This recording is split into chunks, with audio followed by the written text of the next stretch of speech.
ప్రార్థించుదాం. కృప కనికరము కలిగిన మా దేవ, మీ పరిశుద్ధ నామమునకు వందనములు చెల్లించుచున్నాము. క్రీస్తు మరణ పునరుత్థానముల ద్వారా మమ్మను దేవుని నీతితో నిత్య జీవ వారసులముగా దేవా మీ సన్నిధిలో మిమ్మల్ని ఆరాధించుటకు మాకు అనుగ్రహించిన ఈ శ్రేష్టమైన సమయము, సహవాసము, ఆలయము మీ సన్నిధి కొరకు వందనములు చెల్లించుచున్నాము. కొద్ది నిమిషములు ప్రభా మేము మీ వాక్యమును ధ్యానము చేయించుండగా ప్రియ పరిశుద్ధాత్మదేవ దివ్య మీ సన్నిధితో మమ్మల్ని అందరినీ కూడా దర్శించు. మీ వాక్యమును వెల్లడి చేయము. పారమార్థిక నిగూఢమైన సత్యములను మేము నేర్చుకొనుటకు, మా విశ్వాస జీవితములను బలపరుచుకొనుటకు, మా బలహీనతలను విడిచిపెట్టుటకు, ఆదరించబడుటకు, సవాలు చేయబడుటకు సహాయం చేయండి. యేసు ప్రభు పరిశుద్ధ నామంలో ప్రార్థించుచున్నాము తండ్రి, ఆమేన్. క్రీస్తునందు ప్రియమైనటువంటి దేవుని సంగమ, ఈ దినము కొరకు ఏర్పాటు చేయబడినటువంటి అంశము పెంతెకోస్తు తరువాత 12వ ఆదివారం బాప్తిస్మం.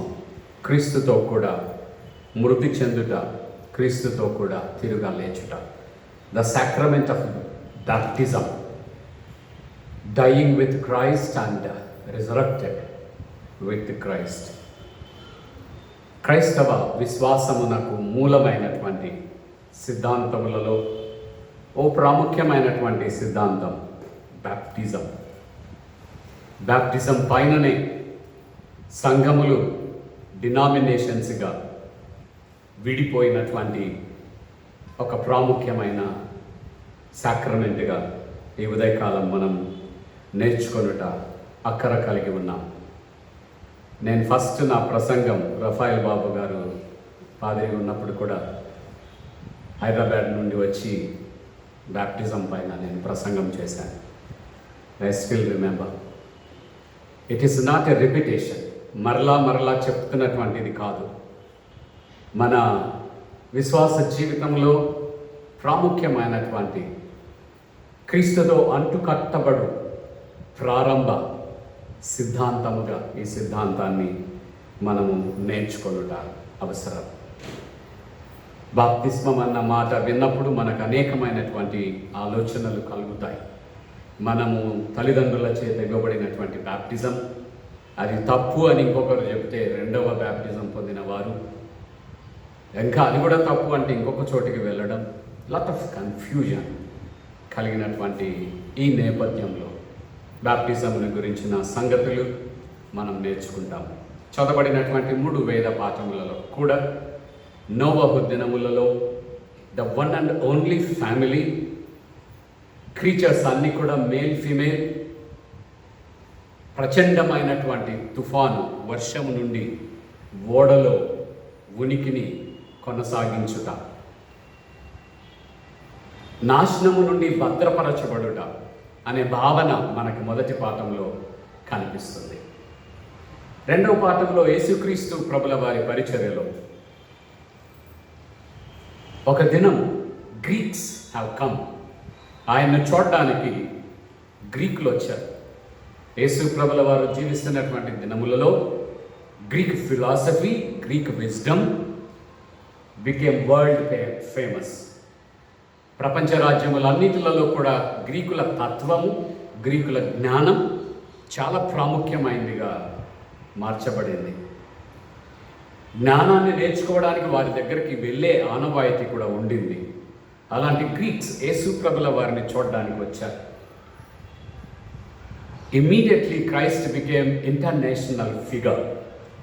పాలస్తీనా అనే చిన్న ప్రాంతానికి పరిచర్య హద్దులు కలిగినటువంటి యేసు ప్రభుల వారి మాటలు దేశ హద్దులు దాటిపోయి ఇతర రాజ్యములకు వ్యాపించినాయి. యేసు ప్రభుల వారు గర్వించాలి, కానీ యేసు ప్రభుల వారు గర్వించడం లేదు. మేము జర్మనీకి వెళ్ళి రిటర్న్ వస్తున్నప్పుడు దుబాయ్లో ఆగాము. ఒక 4 days ఉన్నాం. ఒక సాటర్డే 3-4 చోట్లకు వెళ్ళి ప్రసంగాలు చెప్పాను. ఫస్ట్ ప్రసంగం చెప్తున్నప్పుడు నా మనసుకు వచ్చింది ఈ ఆలోచనే, now I have become international speaker. యేసు ప్రభుల వారు భుజాలు ఇట్లా తట్టుకొని yes now you became international figure అని అనుకోవాలి, కానీ అనుకోవడం లేదు. గ్రీక్స్ వచ్చారంటే యేసుప్రభుల వారు గర్వించడం లేదు. దేవుని రాజ్య విలువ ఏంటంటే గోధుమ గింజ చచ్చితే కానీ అది ఫలించదు. గర్విస్తే చాలదు, నేను మరణించవలసి ఉన్నది, సిలువలో నా ప్రాణము పెట్టవలసి ఉన్నది, చనిపోతేనే ఆ గింజ విస్తరించగలదు, నా మరణము ద్వారానే దేవుని రాజ్యము విస్తరించగలదు, దేవుని నీతి విస్తరించగలదు అని ఒక క్రొత్త పాఠాన్ని యేసు ప్రభుల వారు బోధించారు.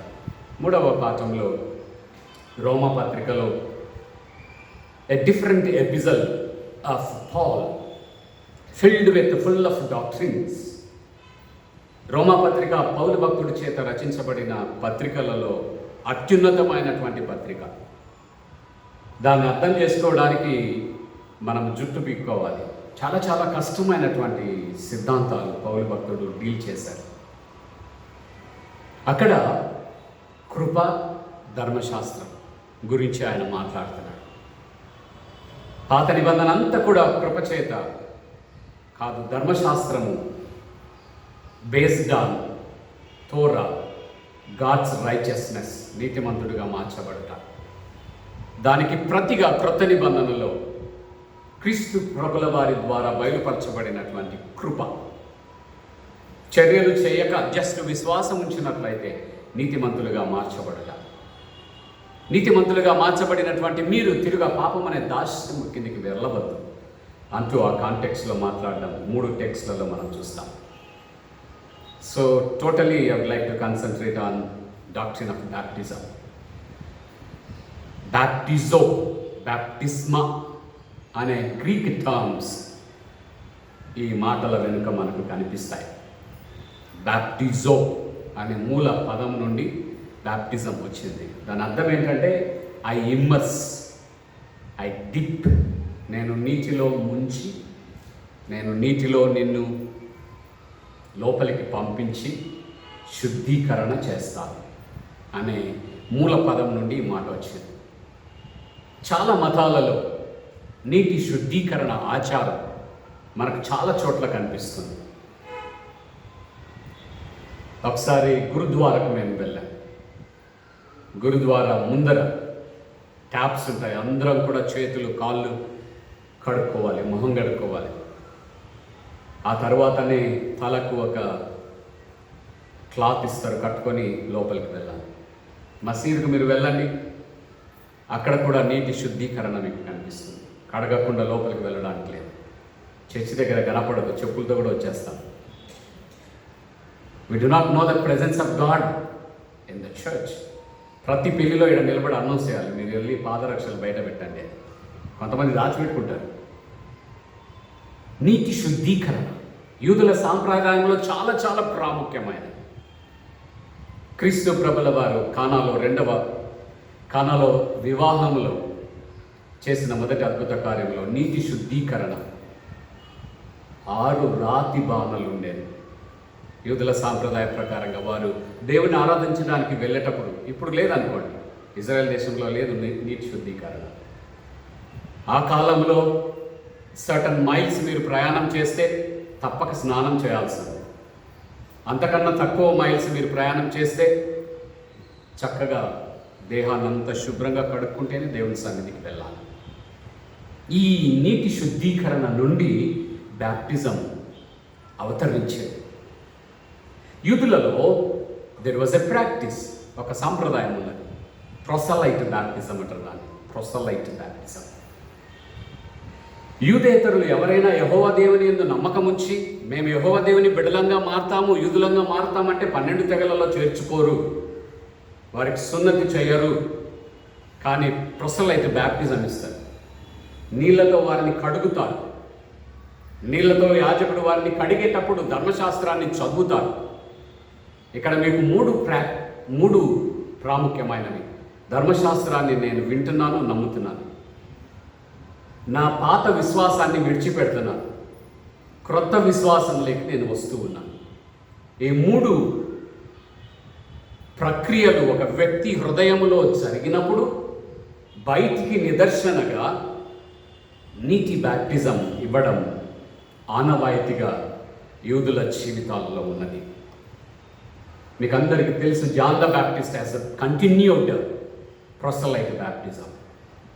బాప్తిస్మమిచ్చు యోహాన్ యోర్దాను పరిసర ప్రాంతములలో తన పరిచర్యను ప్రారంభం చేశాడు.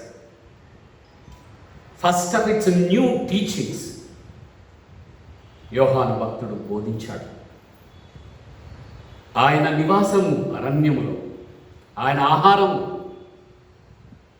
మిడతలు, తేనె, ఆయన వస్త్రధారణ ఒంటే చర్మమును మొల చుట్టూ కట్టుకున్నాడు. అసిటిక్, ఒక బైరాగిలాగా జీవించుతున్నటువంటి వ్యక్తి యోర్దాను నది ఒడ్డున నిలుచొని బోధించడం ప్రారంభం చేశారు. దేవుని రాజ్యము సమీపమై ఉన్నది, మారు మనస్సు పొందండి, మీ పాపములను విడిచిపెట్టండి.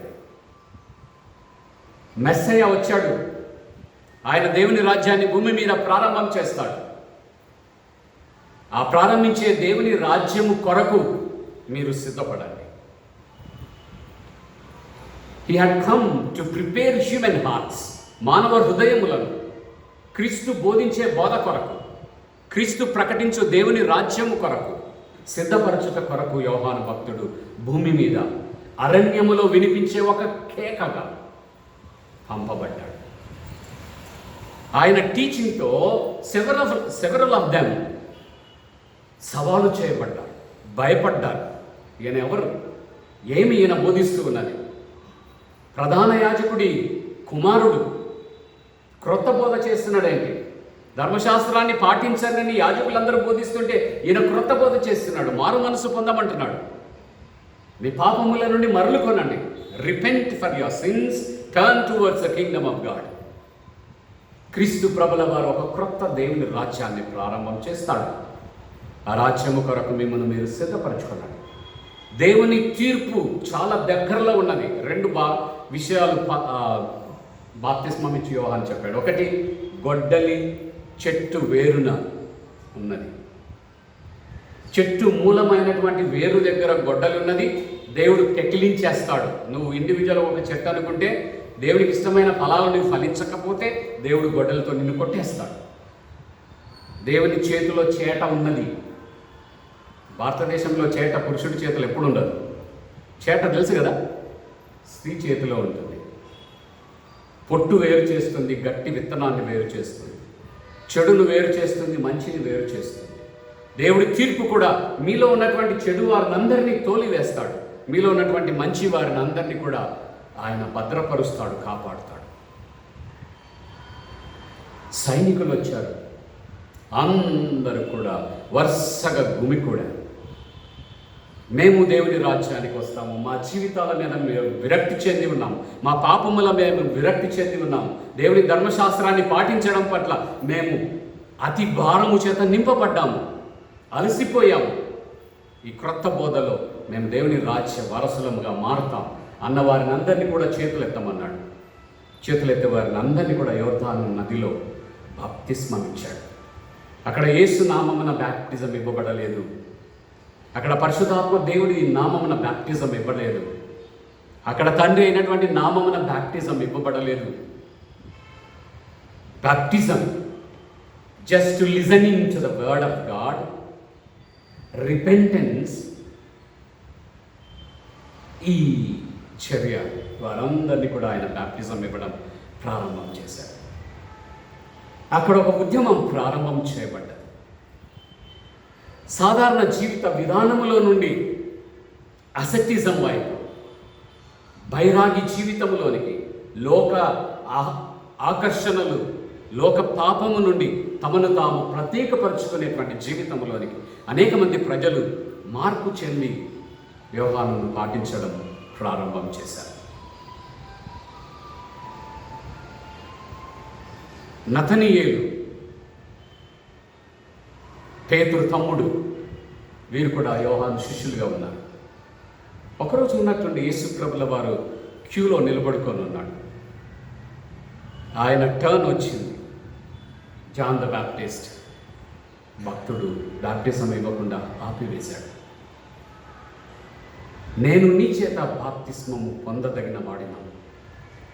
నేను నీటిలో బ్యాప్టిజం ఇస్తూ ఉండగా నీవు అగ్నిలోను పరిశుద్ధాత్మతోను బ్యాప్టిజం ఇచ్చే దేవుని రాజ్యాన్ని ప్రారంభం చేయడానికి భూమి మీదకి వచ్చావు.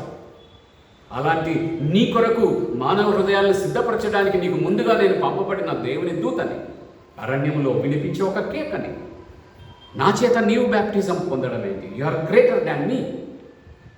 నీ చెప్పుల వారు విప్పుటకు కూడా నేను అర్హుడను కాదు అని he raised objections. ఏంటి చెప్పుల వారు విప్పుట? నేను పోయినసారి కూడా ప్రసంగంలో చెప్పాను, మీకు ఎంతమంది గుర్తుందో తెలియదు. A slave should do every work at master's house except unloosing. ఏమంటారు? షూకున్నటువంటి వాటిని ఏమంటారు? లేస్. విప్పడం తప్ప మిగతా పనులన్నీ కూడా ఏ స్లేవ్ మాస్టర్ ఇంట్లో చేయాలి. యేసుప్రభుల వారిని మాస్టర్గా, యోహాను భక్తుడు తనను తాను స్లేవ్గా చెప్పుకుంటూ, నీ చెప్పుల వారు విప్పుటకు కూడా, నీ షూ లేస్ అన్టై చేయడానికి కూడా నేను అర్హుడను కాదు. I'm unworthy before you. యేసుప్రభుల వారు అంటున్నారు, దేవుని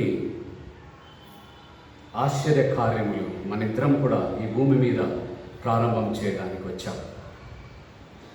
నీవు మొదట వచ్చావు, నేను తర్వాత వచ్చాను. దేవుని నీతి కొనసాగునట్లుగా నీవు ప్రారంభించిన చర్య, దాన్ని కొనసాగించడానికి నేను వచ్చాను.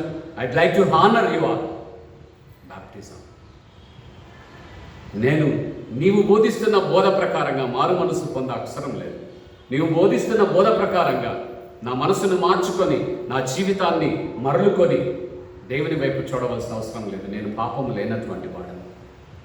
కానీ నీతి యావత్తు ఇలాగూ జరగనిమ్ము అని యోహాను భక్తుడి చేత Jesus was baptised.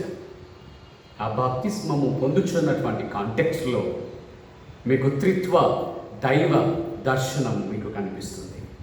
A voice from the heaven, this is my beloved son, listen to him. ఈయన నా ప్రియ కుమారుడు, ఈయన యందు నేను ఐఎమ్ వెల్ ప్లీజ్డ్, ఈయన యందు నేను ఆనందించుచున్నాను అని తండ్రి స్వరము పరలోకం నుండి వినిపించింది. కుమారుడు సశరీరుడుగా అక్కడ మనకు కనిపిస్తాడు. తర్వాత బాప్తిజం పొంది ప్రభుల వారు బయటకు వస్తుండగా పరిశుద్ధాత్మ దేవుడు పావురం వలె ఆయన మీదకి దిగి వచ్చుట మనకు కనిపిస్తుంది. Triune God's appearance at the time of Jesus' baptism. మొదటిది. రెండవది, public announcement of who Jesus is. యేసు ఎవరో, ఆయన కుమారత్వాన్ని, Jesus sonship was announced by the father. తండ్రి తన కుమారుడిని పబ్లిక్కి పరిచయం చేస్తూ ఉన్నాడు.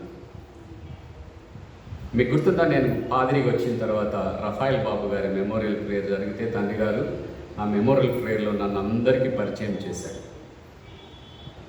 బిషప్ ఇంట్రడ్యూస్డ్ యువర్ న్యూ పాదిరి టు ద కాంగ్రిగేషన్. హియర్ యెహోవా దేవుడు తన ప్రియ కుమారుడిని అక్కడ ఉన్నటువంటి సమకూడినటువంటి ఆడియన్స్కి పరిచయం చేస్తూ ఉన్నాడు. Jesus also realizing that he is a son of God. యేసుక్రీస్తు ప్రభుల వారు కూడా ఈ బాప్టిజంలో తాను దేవుని కుమారుడిగా ఆ కుమారత్వాన్ని ఆయన గ్రహిస్తూ ఉన్నాడు, అంగీకరిస్తూ ఉన్నాడు. తండ్రి ఆయనని తన కుమారుడిగా అనౌన్స్ చేశాడు. ఆ పిదప క్రీస్తు ప్రభుల వారు శోధించబడుటకు అరణ్యములోనికి వెళ్ళుట మనం చూడగలుగుతాం. క్రొత్త నిబంధనలో బాప్టిజంను గురించి మనం గమనించినట్లయితే యేసుక్రీస్తు ప్రభుల వారి యందు విశ్వాసం ఉంచినటువంటి వారిని నూతన సభ్యులుగా మార్చుట కొరకు, to make them new member in Jesus body it's like A initiation right, RITE. ఒకరిని ఒక క్రొత్త బాధ్యతలోనికి, ఒక క్రొత్త గుంపులోనికి, ఒక క్రొత్త విశ్వాస వ్యక్తిగత జీవితంలోనికి ప్రారంభము చేయడానికి బ్యాప్టిజం అనే సాక్రమెంట్ ఇవ్వడం క్రొత్త నిబంధనలో మనకు కనిపిస్తుంది. బిఫోర్ ద బ్యాప్టిజానికి ముందుగా పశ్చాత్తాపపడుట ప్రాముఖ్యమైనది. నేను పాపిని దేవా, పాపములోనే నా తల్లి నన్ను గర్భము ధరించినది, పాపపు సమాజములోనికి నేను జన్మించాను, పాపపు నైజమును నాలో జీవితంలో in my body I have a sinful nature, మరణపు స్వభావాన్ని నా శరీరంలో నేను కలిగి ఉన్నాను, నీ దృష్టికి విరుద్ధమైన జీవితాన్ని నేను జీవిస్తూ ఉన్నాను అని first step of the baptism is repentance. Then second step is reception of the Holy Spirit. పరిశుద్ధాత్మ దేవుడిని పొందుట. ఈ రెండు చర్యలకు ముందుగా దేవుని వాక్యమును వినుట, hearing the word of God. దేవుని వాక్యం ఏం చెబుతుంది? మనమందరము కూడా దేవుని చేత ప్రేమించబడినటువంటి వారు. మనమందరము కూడా దేవుని ఆజ్ఞకు విధేయత చూపించి ఆజ్ఞాతిక్రమం ద్వారా పాపమునకు గురి చేయబడ్డాం. పాపమునకు వచ్చు జీతం మరణమునకు గురి చేయబడ్డాం. అలా దేవుడు మనల్ని విడిచిపెట్టకుండా తన ప్రియకుమారుడిని ఈ లోకానికి పంపించాడు. ఆయన శిలువ మరణ శ్రమల ద్వారా మనందరినీ కూడా దేవుని నీతికి పరిచయం చేశాడు. You need to listen that and you need to believe that. నీవు ఈ మాటలు వినాలి, ఈ మాటల యందు విశ్వాసం ఉంచాలి. ఆ పిదప బ్యాప్టిజం అనే ఒక ప్రక్రియలోనికి మనము ప్రవేశిస్తాం. తర్వాత టీచింగ్స్ ఆఫ్ పౌలు బోధలలో బ్యాప్టిజమును గురించినటువంటి అనేకమైన నిగూఢ సిద్ధాంతమును ఆయన బోధించాడు. నిన్న నేను ఇంకొక పాస్టర్ గారు దీని గురించి మాట్లాడుతున్నప్పుడు ఆ పాస్టర్ అడుగుతున్నాడు, ఏం బాబు గారు పేతురు బ్యాప్టిజం గురించి ఏమీ మాట్లాడా? ఆయన ఏమి రాయలేదా? మిగతా శిష్యులు ఏమి రాయలేదా? నిజమే, మిగతా చోట్ల ఎక్కడ మనకు బ్యాప్టిజం గురించి కనిపించదు, పాత నిబంధనలో కనిపించదు. వై? ఎందుకు తెలియదు మనకు. పౌలు భక్తుడు ఎక్కువ భాగాలు తన పత్రికలలో బ్యాప్టిజం గురించి వివరించారు. His scholarly brain, he understood baptism different manner and he explained. ఆయన వేరుగా అర్థం చేసుకొని బాప్తిస్మమును సిద్ధాంతాన్ని ఆయన బోధించాడు. 4 సంగతులు పౌలు దృక్పథంలో బ్యాప్టిజం గురించి నేను చెప్తాను. మొట్టమొదటి, ఇన్కార్పొరేషన్ ఇంటూ జీసస్ బాడీ. యేసు దేహములోనికి ప్రతి విశ్వాసి అంటు కట్టబడుట. తీయని మామిడి చెట్టులోకి ఇంకొక మామిడి చెట్టును అంటు కడితే ఇంకొక రకమైనటువంటి పళ్ళు అది ఫలిస్తుంది. బ్యాప్టిజం రోజు మనం అందరం కూడా క్రీస్తు ప్రభుల వారిలోనికి అంటు కట్టబడుతూ ఉన్నాం. క్రీస్తులోని మంచి మనలో ఫలించడం ప్రారంభం చేస్తుంది. మనలో ఉన్నటువంటి పులుపు, చేదు అన్నీ తొలగించబడి క్రీస్తులో ఉన్నటువంటి నిత్య జీవ దైవ సన్నిధి మనం కూడా క్రీస్తులోనికి అంటు కట్టబడతాం. 1 కొరింథీయులకు రాసిన ఉత్తరం 12వ అధ్యాయం 12వ వచనం మీరు రాసుకొని ఇంటికి వెళ్ళి చదవాలి. First episode of Paul a letter to Corinthians chapter 12 verse 12. ఇక్కడ క్రీస్తు ప్రభుల వారిలోనికి అంటు కట్టబడుట అని మాట్లాడతాడు. రెండవది, baptism is putting on Jesus. యేసును ధరించుట. యేసును ధరించుట.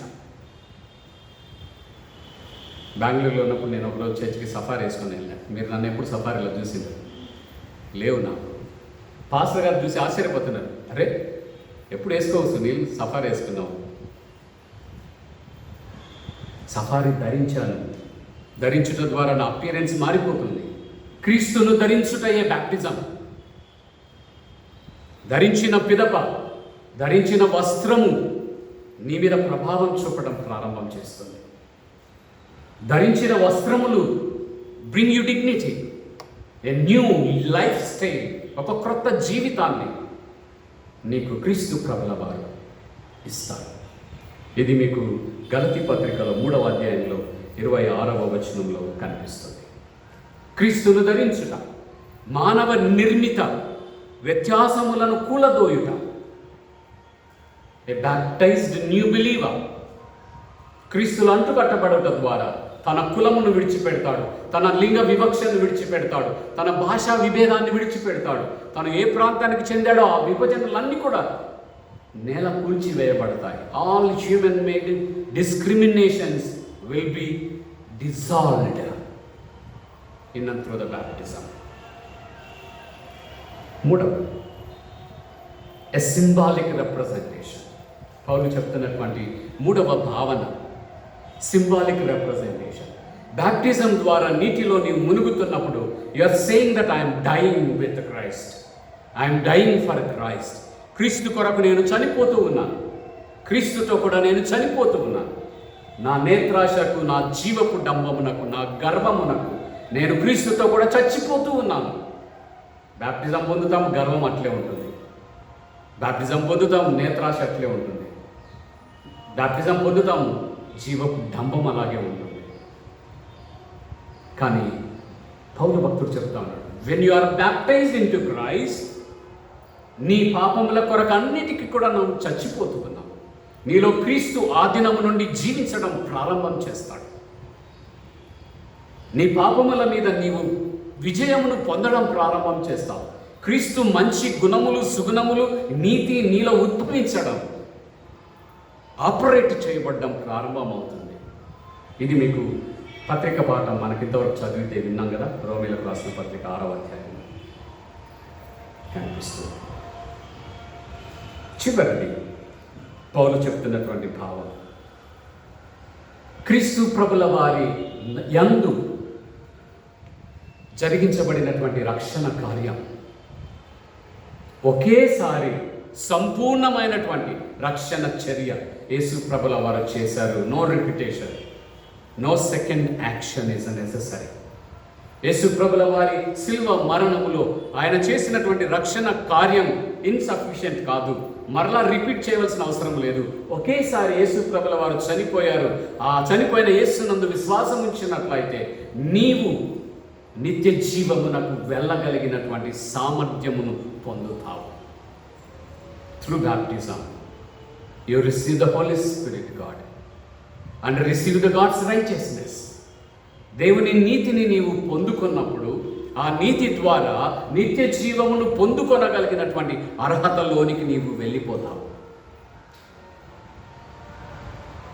మనం క్రొత్త డ్రెస్ కుట్టించుకున్న తర్వాత మహా అంటే 2-3 రోజులు వేసుకుంటానే అది చెమట పడుతుంది, దుమ్ము పడుతుంది, దాన్ని మరలా ఉతకాలి. క్రీస్తు అనుగ్రహించిన రక్షణ చర్య does not need a repetition. దాన్ని మరలా చేయవలసినటువంటి అవసరత లేదు. ఈ 4 భావనలను పౌలు భక్తుడు బ్యాప్టిజం గురించి మాట్లాడతాడు. ఓకే, ఈ భావములతో how come child baptism has entered into church faith? ఎలా చిన్నపిల్లల బ్యాప్టిజం ప్రారంభమైంది, ఎలా స్ప్రింక్లింగ్ బ్యాప్టిజం ప్రారంభమైంది? మీరు ప్రారంభంలో ముంచడం అన్నందో, మరి స్ప్రింక్లింగ్ ఎలా వచ్చింది? 2nd సెంచరీ నుండి 2వ శతాబ్దం నుండి church began to give baptism to the children. క్రొత్తగా విశ్వాసులుగా మారిన వారికి ఉన్నటువంటి పిల్లలు, అప్పటికే విశ్వాసులుగా మార్చబడినటువంటి వారి పిల్లలు, 2 పిల్లలు ఉన్నారు. పరూసియా ఆది క్రైస్తవ సంఘం క్రీస్తు ప్రభుల వారు వెంటనే వస్తారని నమ్మారు. ఏ కళ్ళైతే ఆయన ఆరోహణాన్ని చూచాయో అదే కళ్ళు ఆయన రాకడని కూడా చూస్తాయి. ఆయన వచ్చినప్పుడు తమ పిల్లలుగానే బ్యాప్టిజం లేకుంటే వారు నాశనం అయిపోతారు, నరకానికి వెళ్తారనే భయం. సో యూతులలో ఉన్నటువంటి సర్కంసిషన్ ఆల్టర్నేటివ్గా they began to give baptism to the children. Anabaptist అనే ఒక తెగ ప్రారంభమైంది. వాళ్ళు అన్నారు, చిన్నపిల్లలు పశ్చాత్తాపడడం ఉండదు, పాపాలు ఒప్పుకోవడం ఉండదు, వాళ్ళకి బ్యాప్టిజం ఎలా ఇవ్వడం. బ్యాప్టిజం ఇవ్వడానికి కలిగినటువంటి కారణాలు ఏంటంటే, క్రీస్తు ప్రభుల వారి రెండవ రాకడ మొదట వస్తుంది. వచ్చిన వెంటనే తమ పిల్లలు విడిచిపెడతారనే భయంతో వారికి చైల్డ్ బ్యాప్టిజం ఇవ్వడం ప్రారంభం చేశారు. మీకు అపొస్తలుల కార్యములలో మారు మనసు పొందినటువంటి కుటుంబాలు along with their children they have taken baptism. పౌలు భక్తుడి కుటుంబం అంతటికి కూడా బ్యాప్టిజం ఇచ్చాడు. పేతురు భక్తుడు కుటుంబం అంతటికి బ్యాప్టిజం ఇచ్చాడు. కుటుంబం అంతటికి అంటే అర్థం ఏంటంటే, వాళ్ళ ఇంట్లో ఉన్నటువంటి పనివారు, భార్య, పిల్లలు కూడా along with the children. So చరిత్రకారులు కూడా చాలామంది చైల్డ్ బ్యాప్టిజాన్ని యాక్సెప్ట్ చేస్తున్నట్టుగా జస్టిన్ మార్టిన్, టెర్టులియన్, ఆరిగన్, ఈ చర్చ్ ఫాదర్స్ కూడా ఇది 2వ శతాబ్దం నుండి సంఘము గౌరవించి బ్యాప్టిజం ఇవ్వడం ప్రారంభం చేశారు అని చెప్పారు. దెన్ స్ప్రింక్లింగ్ బ్యాప్టిజం ఎలా వచ్చింది? క్రైస్తవ మతం ఏషియాలో ప్రారంభమైంది. Then it entered in to యూరోప్లోకి వెళ్ళిపోయింది. యూరోప్లో మీకు నీళ్లు చలికాలంలో నీళ్ళగా కనిపించవు, -డిగ్రీలో ఉంటాయి.